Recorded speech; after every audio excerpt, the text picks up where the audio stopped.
평고대를 올리기 위해서 우선 석가래 몇 개를 올려서 평고대를 받아주도록 한다.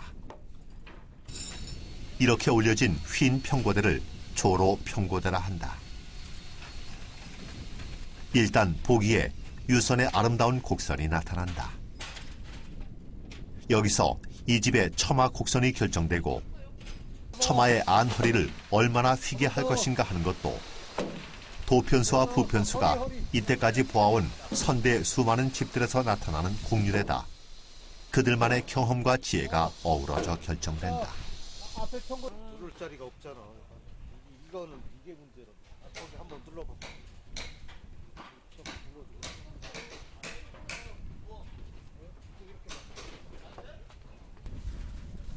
여기 두께가 조금 꺾인 것 같은데 앞으로 쫙쫙 나왔으면 좋겠는데. 일단 평고대로 처마의 곡을 잡으면 바로 석가래를 거는데 그 곡선이 틀어지지 않도록 계속 보아가며 석가래를 건다. 평석가래가 다 걸리면 추녀의 좌우로 석가래가 걸리지 않고 비어져 있는 곳이 있다. 이곳에 걸리는 석가래가 부채를 편 모양으로 된 선자 석가래라는 것이다. 선자 석가래는 맛배집에는 없다.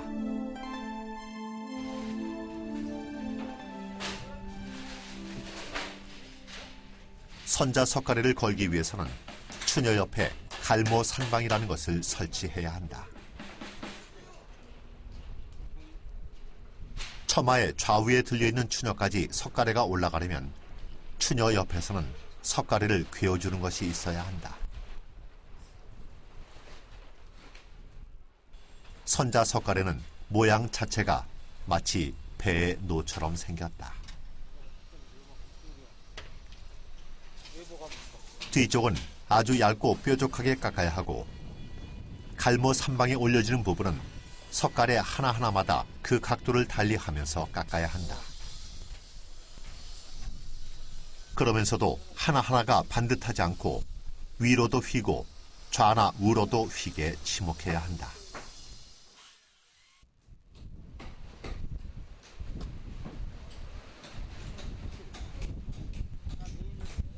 선자를 치목할 때 도편수는 그 수치를 모두 기록해둔다. 이것은 까다로운 수리를 이용해야 하므로 웬만한 목수들은 구사하기 어려운 기법이었다.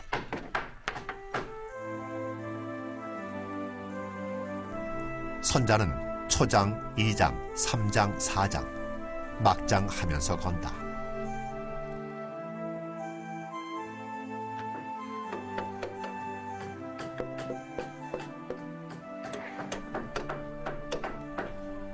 평고대 작업의 팔짝집과 맛배집은 다르다. 맛배집은 추녀가 없기 때문에 평고대의 곡을 많이 주지 않는다. 이 집은 맛배집이다. 평고대 위에 석가래를 거는 방식은 똑같다.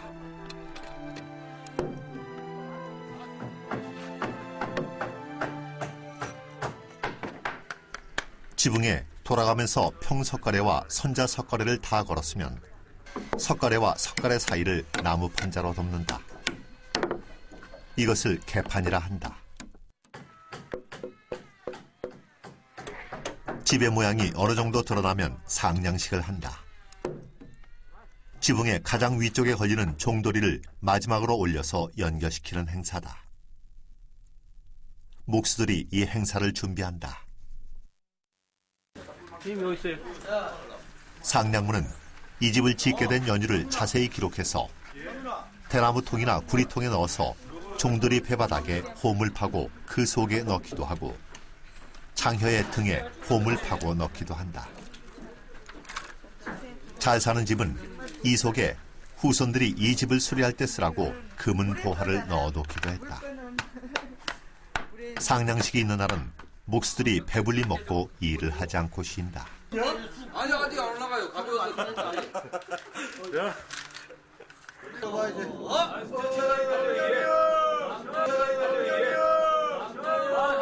강량이요. 야, 아이,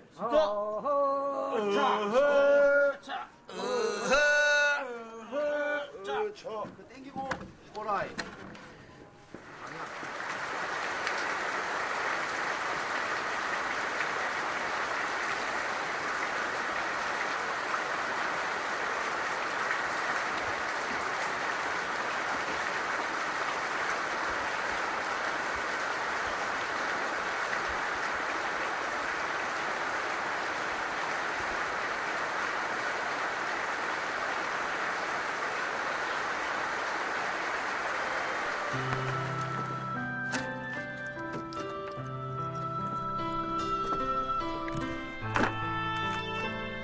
비가 그치고 지붕의 좌우로 합각을 만들었다.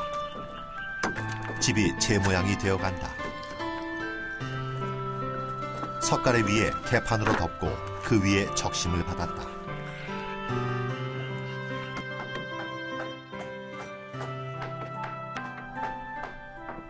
적심은 집을 지으면서 나무 껍질 벗긴 것이나 통나무나 쓰고 남은 나무 등을 지붕에 얹는 것인데 지붕 여기저기에 골고루 넣어야 한다.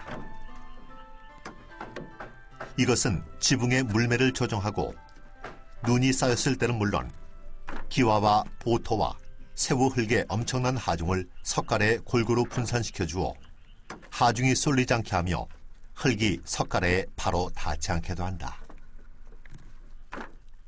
또 적심이 모두 나무이기 때문에 습기를 머금었다가 내뿜었다 하는 기능도에서 집의 습도를 적절히 해주기도 한다고 한다.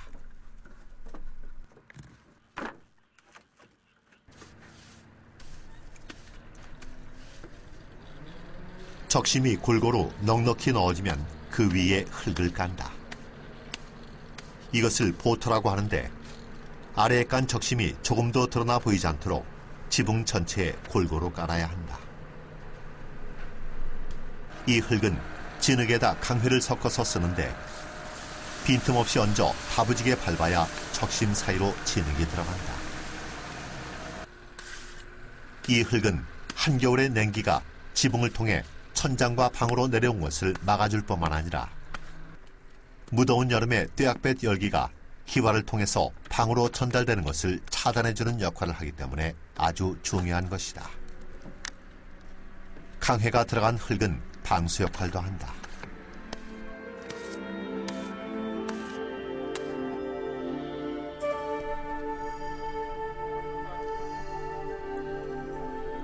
보토 진흙을 두툼하게 얹어 덮은 다음 그 흙이 꾸덕꾸덕 마르면 기와를 깔아야 한다.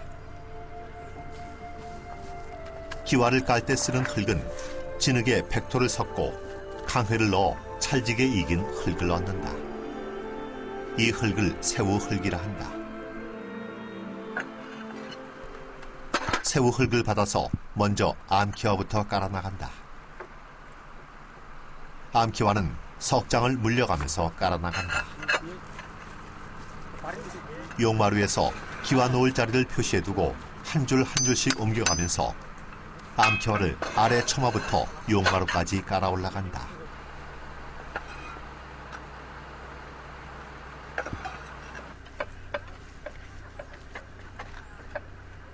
용마루의 곡선은 현수 곡선이다. 새끼줄을 쳐서 자연스럽게 처지는 선을 지붕 용마루 선으로 잡는다. 처마 곡선이 아주 치밀하게 계산된 곡선인 반면 지붕은 그냥 천연스러운 선을 채택해서 쓴다. 사실 용마루의 곡선을 어떻게 할 것인지 집주인은 걱정이다. 조금만 들려도 가벼워 보이고 조금만 내려도 지붕이 밋밋해 보인다.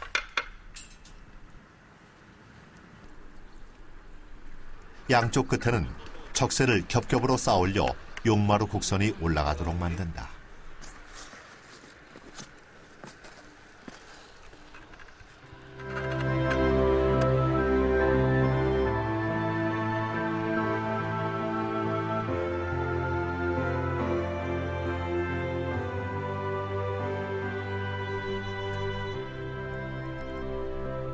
미끈한 밤꽃 향기 퍼지는 계절에 기와를 다 올렸다. 기와 작업이 끝나면 집은 머리를 곱게 빗어 단장한 여인 같기도 하고 마치 과거에 급제한 동량처럼 의젓해 보인다.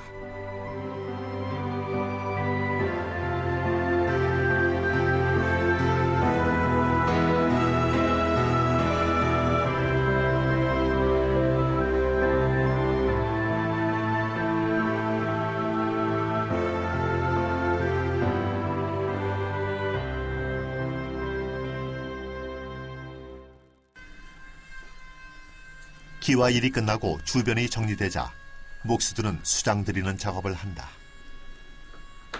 수장은 문을 달기 위해 문지방, 벽선, 문설주 등 문 얼굴을 만들고 다락, 벽장 등 벽체를 구성하는 골격을 만든다. 기둥에는 수장이 끼도록 2개의 구멍을 파놓는다. 이것을 쌍장부라고 한다. 기둥과 기둥 사이에 끼이는 수장재는 기둥 간사리보다도 길다. 이것을 이미 서 있는 기둥에 그냥 끼우기란 불가능하다. 그래서 우리 한옥에서는 문열이법을 쓴다. 우선 기둥에 구멍을 판다. 한쪽은 반대쪽보다 깊이 판다. 그런 다음 수장재를 먼저 깊이 판 쪽으로 밀어 넣었다가 반대쪽 기둥으로 빼내면서 수장재는 들어간다.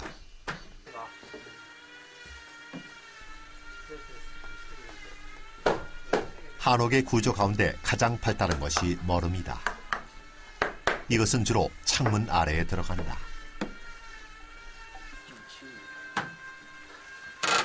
대청 뒤에 파라지 창 아래나 안방의 미세기 창 아래에 들어간다. 짜는 것이 있고 통으로 된 것이 있다. 통상 짜는 머름을 애용한다. 하방 위에 하나하나 부재가 결합되어 만들어진다.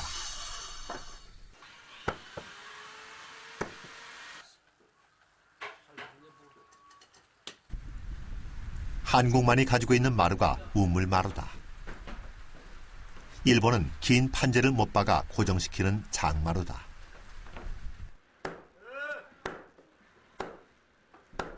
장비틀 허리에 홈을 파고 그 속으로 청판을 끼워 밀어 넣는다. 청판이 두툼해서 부러질 염려가 없다. 밀어 넣을 때는 아주 빡빡하게 해서 망치로 치지 않으면 안 될 정도다. 그리고 대패질을 해서 마무리를 한 뒤 생콩을 물에 불린 뒤 배에 싸서 콩댐을 하면 정말 아름다운 마루가 된다. 못을 하나도 쓰지 않으면서도 단단하고 꿀렁거리지 않는 마루가 우물마루다.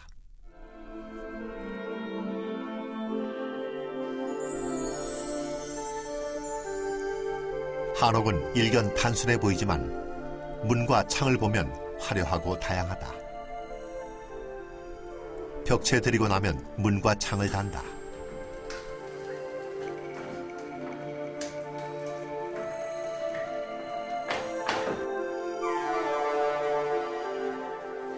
대청에서 안방으로 들어가는 곳에는 불밝기 창이 있는 4분 한문을 설치한다. 내루에는 밖에 유리를 끼우고 안에는 아름다운 아짜 살문을 설치한다. 안채 하나에도 문과 창의 종류가 여러 가지다. 이런 것도 주인의 심성에 따라 화려하게 하거나 수수하게 하기도 한다. 아무래도 안채는 여성들의 공간이라 좀 더 화려하고 아기자기한 것을 많이 사용하지만 사랑채는 그저 묵직하고 단출한 용자 문살을 많이 사용했다.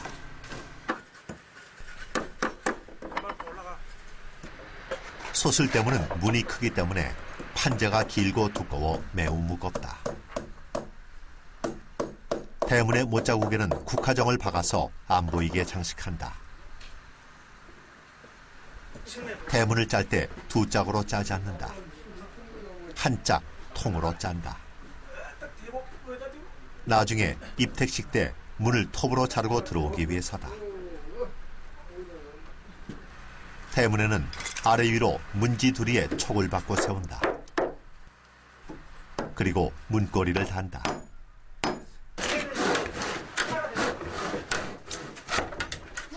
집이 다 지어졌다. 이제 새로 지은 집에 들어갈 좋은 날을 받는다. 집들이 제사를 지낸다. 마을 사람들과 일가 친척을 초청하고 큰 잔치를 베푼다. 주인은 유호강에 불씨를 들고 들어간다. 새집 짓고 첫 이사하는 날엔 불씨가 먼저 들어간다. 불이 일어나듯이 좋은 일이 일어나기를 바라는 마음이다. 불씨를 들고 대청과 안방으로 한 바퀴 돌고 화덕에 가서 불을 지핀다.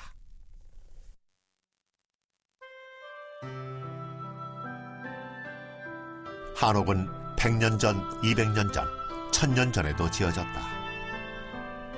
그 모두가 다 같은 집은 아니었다.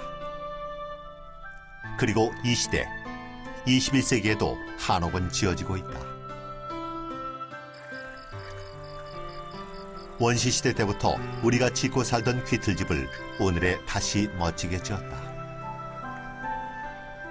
한옥이라 해서 꼭 조선시대 사대부의 집이나 팔짝집이나 맛배집을 지어야 하는 것이 아니라는 것을 보여준다.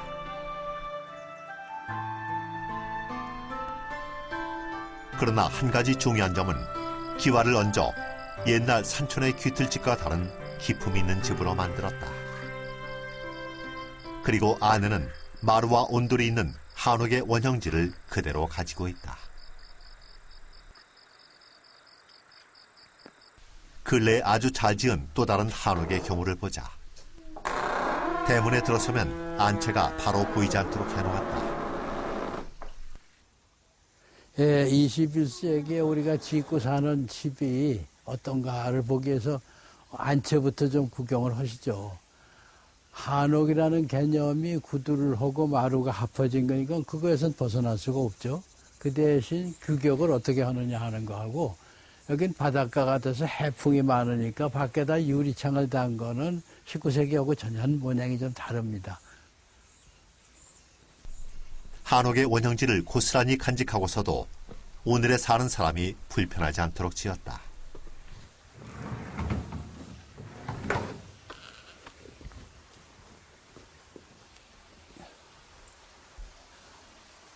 우리가 올라와서 이쪽이 안방입니다. 안방이 2칸 있고, 그 다음에 대청이죠. 그리고 대청 저쪽으로 이제 부엌이 따로 만들어져 있는, 그런데 이 앞뒤라는 게 보통은 이렇게 좁지 않았습니까? 이 집은 넓어요. 왜냐면 많은 분이 오시니까 손님이 너무 좁으면 답답할 것 같아서 일부러 넓혔는데, 이 집의 경우에는 이 한쪽에 화덕이 있습니다. 이 화덕은 아마 한옥에서는 이번에 처음 생겼겠죠. 저희가 구라팔 댕기면서 이 화덕이 있는 집을 여러 군데 봤습니다. 그렇지만 이렇게 후하게 맹긴 화덕은 그렇게 흔하질 않아요. 한옥에서의 부엌은 언제나 안방과 붙어 있어 아궁이에 불을 떼고 안방을 따뜻하게 하였으나, 이 집은 부엌은 건넌방 뒤쪽에 넣어서 대청에서 바로 들어가도록 해 아파트와 같은 동선이다. 이 부엌으로 들어오시면 처음에 부뚜막이 있고 아궁이가 있고 그런 거로 착각을 하실 수가 있는데, 실제로 이 집에서는 그거보다는 오히려 더 21세기 현대화된 그런 부엌을 만든 거죠. 처음부터 주부의 중심 공간인 부엌을 크게 잡았다. 그리고 주방 기기들을 넣어도 부족함이 없이 넉넉하게 들어가고, 미세기 창문을 열면 사방으로 바람이 통해 조리할 때 열기로 후끈거리지 않고 냄새도 배이지 않는다.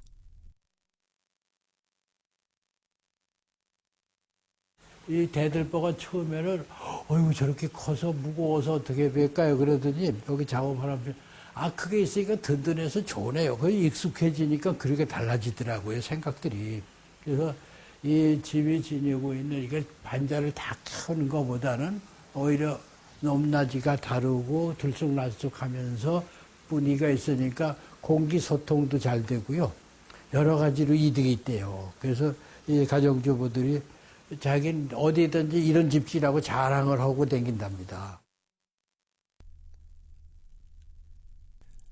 안방 뒤에 욕실이 따로 있고 대청 옆에는 또 하나의 세면장을 두어서 건넌방 사람이나 손님들이 불편함이 없도록 하였다. 우리 한옥 중에서도 사랑채의 내루는 그 멋이 참으로 그윽하다. 내루가 오늘의 한옥에도 빠짐없이 구현되어 있다.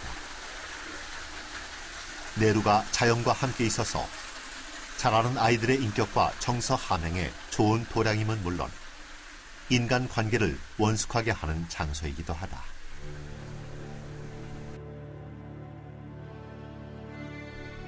우리가 다 버린 장독간을 다시 살렸다. 천연의 바람과 햇볕 좋은 곳에 자리한 장독간에서 익어가는 맛은 김치독, 된장독 기능을 하는 냉장고로는 도저히 따라올 수 없는 진정한 우리의 맛이 될 것이다. 그러나 대부분이 내 손으로 담지 않고 업자의 것을 사 먹는다. 오늘의 우리는 공장에서 만든 김치, 된장, 간장을 안 먹고 살 수는 없지만 그 업자의 맛을 어머니의 맛이라고 아이들에게 물려줄 수는 없다. 잃어버린 것이 한두 가지가 아니다. 업자가 아니면 우리 문화를 제대로 물려줄 수도 없는 처지가 되고 말았다. 이런 것이 모두 우리가 사는 집과 관련이 있다. 한옥은 우리 문화를 담는 항아리라 할 수 있다. 한옥이 없어지면서 먹는 문화, 입는 문화, 생활하는 것이 어긋난 지 오래다. 이런 가옥에서 우리 문화가 멸실되는 것은 시간 문제다. 우리 문화를 온전하게 발전시키고 전하려면 우선은 우리 문화가 싹트고 발전하고 뿌리 내리도록 한 우리의 집이 있어야 한다.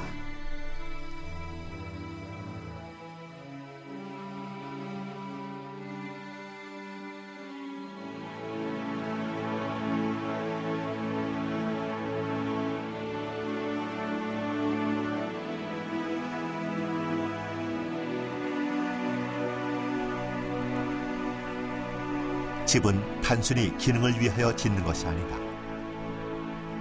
인간이 소우주라면 이 소우주를 담고 있는 집이야말로 소우주를 생성시키고 교육시키며 키우는 도량이 아닐 수 없다.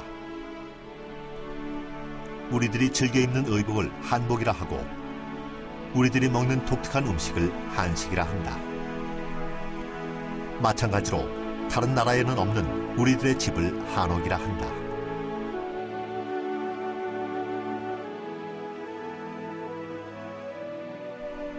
우리들의 한옥은 한문화를 담아내고 지켜내고 전해주는 한문화의 어머니라 할 것이다.